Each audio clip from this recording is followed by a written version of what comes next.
My role is to understand how a science of great complexity can inform artistic expression. I don't think artists are going to transform the way science progresses, but there is something definitely important about creating this conversation and opening it up. Philosophically, we want to know why we are here and what the world is made for.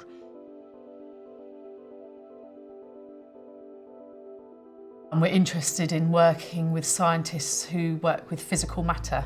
What was really appealing about CERN to us is it's matter that's completely invisible. You could never totally just observe nature. You would always be having the hand of man in there somewhere, and so it would be mediated through the science. And so we started asking more philosophical questions about science and became more interested in questioning our place in nature and looking at that through the lens of science and technology.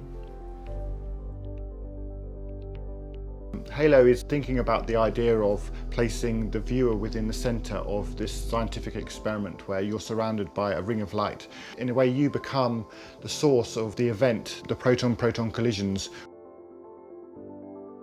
So we are taking individual collisions and we are slowing those down so that you can then experience that in a human time frame. You know, you get a sense in there that there must be something scientific going on, but you don't have to understand that to experience the artwork. We've taken this data from this really complicated experiment and reshaped it so that we can place the viewer inside. We like to work with the raw data, partly because it has all the artifacts and the noise of nature still inherent in there. And in a way, it's closer to what nature is. It's messy. It's also more beautiful. It's like looking at an old photograph and seeing more character in there.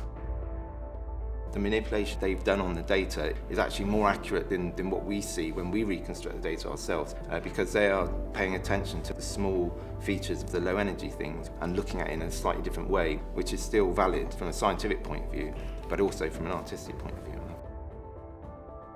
Digital data has been turned into points of light for a projection, and also MIDI data, which is basically a sound score that can be played by the mechanical instrument.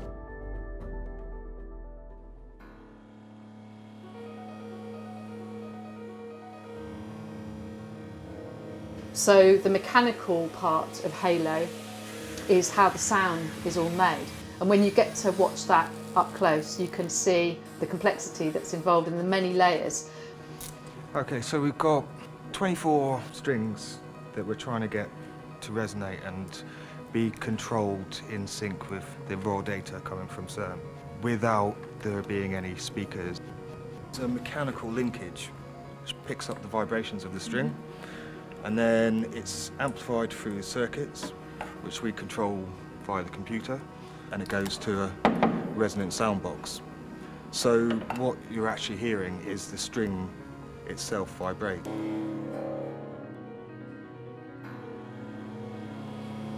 HALO is a sculpture which transcends the way the scientists use the data to becoming an experience that is quite humbling.